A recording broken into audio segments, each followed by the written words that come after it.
really made an impact in my life. As I've said, you are going to hear pages today because I am a church girl. I'm a church girl. So this is what I'm going to do. I'm not going to read the whole chapter. I'm going to just read that part, 3:18. Mine is NLT version. It says, "Then Naomi said to her, 'Just be patient. Just be patient, my daughter, until we hear what happens. Until we hear what happens. The man won't rest until he has settled things today.'" Right? That's the last part that I love. Do not worry, my daughter. Some versions will say, do not worry. Do not get restless. When you are in a storm that you are in, it's very tricky and you just want someone to come and take you out, but akwenzeki. For some reason, akwenzeki. You do want someone to come and take you out. Why? I will say this, and because I keep saying it. I guys, it's not that I have a problem with other people's friends or the kind of people other people are. But I wonder whom we surround ourselves with. Because the moment that I want to speak about here of Ruth and Naomi, and I'm going to try and not preach. I want us to just talk about it. I want to try and not preach, the preacher in me. I'm actually sitting up. I want to suppress her a bit, right? Just want us to talk about it. I wonder, Ruth is with Naomi. We know the story. In fact, for the sake of those who have not gotten a chance to come to Ruth, to the book of Ruth, let me give you snippets. So Ruth is a daughter-in-law to Naomi. Naomi and her husband, at some point when they were facing hunger in their own land, they left and they went to Moab. When they were in Moab, obviously the sons, they grew, they got married. One got married to Naomi, one got married to Orpah. I once spoke about Orpah, a woman who is not mentioned very much, but God gave me the grace one day to actually touch on her in an amazing way. I was very, very much amazed. But today, for the purpose of today, let's speak about Ruth, or rather, let's speak about how God can come through into your raging storm. So when now they are married, the husband and the sons, they pass away, Ruth followed Naomi back.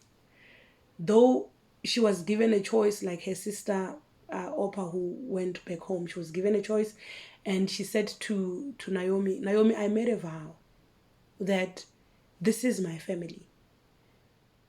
I made a vow, this is my family not only because of my husband, but I made a vow that this is my family with or without him in it. When I married him and I said, your people will be my people, I want you to know that I continuously, maybe some people are thinking that when Ruth is saying, your people will be my people, your God shall be my God, she may have been recorded saying it to Naomi at that particular time. But ask yourself that before then, could she have not said it before to her husband? So much so that when a moment of her going back home came, she did not recognize it because she had already made a vow. When she said that to her husband, when he departed and went back to be with the Lord, for her was, in as much as a room for me to go back home and find a new life is opened, because I can go back and get married again, which was Naomi's thing, that even if you are to follow me and I get married again and I give birth to a son, by the time they grow, you will not, it's not like when are you going to stop growing so then you can get married to the son I have. So what is the benefit of you coming with me? I have nothing to offer you. Naomi is a woman who, she even said it herself, that stop calling me Naomi. I'm no longer the delight of God, but I am a bitter woman because God has made me bitter. She had nothing left to offer. And then here it is, there is a woman who values. You know, we have a tendency when we are in a storm to forget the vows which we have made. I constantly touch a lot on marriage. I don't know why, because I'm one person who says that, who has been saying that marriage is a very heavy subject for me to touch on. Maybe it's because it's a journey that I've never been into. But think about the times where when it was a wedding day. It was a wedding day and everybody was ululating. Begumnandi, man, you were a bride, you were beautiful.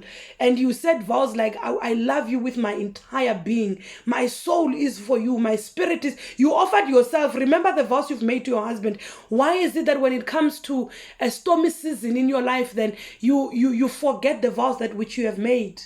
Maybe it will be easy for us to not fix our eyes onto the raging storm if we remembered who we are before the storm came, because there must be a person that you were before the storm came. There must have been a person that you were with your God before the storm came. Why do you want to only fix your eyes into the things that the storm is showing you now? How about the person that you were before the storm came? Because what Ruth was saying to Naomi is that, Ruth, you need to understand that there was a time when I looked at you, I saw a mother-in-law. Right now, because we are facing this challenge, you want me to no longer see you as a mother-in-law? No, I refuse. You became my mother. The Bible says that when the Bible speaks that, and it says that a man shall leave his mother and father and become one with his wife.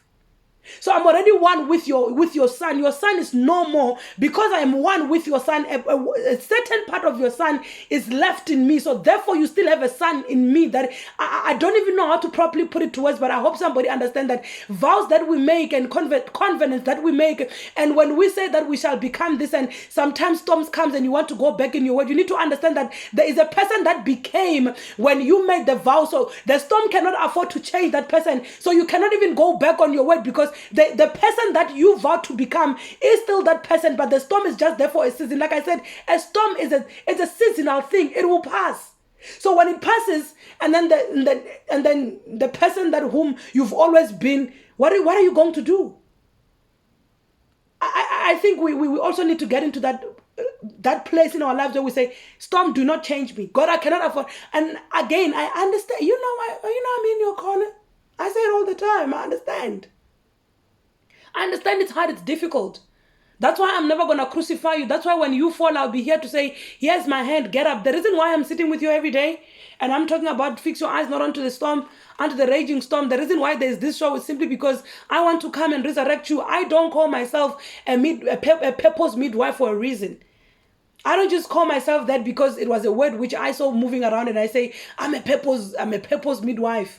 I'm a midwife. No, it's because I understand that there are people whom are going to fall in this journey, because I have been in a place of falling. I've been in a place of being tested, and I know what it means to wait upon the Lord. I know what a storm is. I don't come because I read it somewhere, but I'm here to not even mock you in your situation. No, that's not what I'm about. I will never mock you because you are in a place where you for a second, you forgot whom you were before the storm, and the storm came and it seemed like you wanted to change and you became stormy, and you forgot that you cannot be stormy because stormy is for a season. You can only become stony in nature. You be stony, you be strong, and you say, I will face up to this. As a hashtag I call hashtag stony nature came out of our wedding in Cana because of the pots. We're going to get into that. It's one of the scriptures that we are going into. But right now, I'm giving you a highlight of the story of Naomi and Ruth. So when I speak about the fact that there was a vow which was made,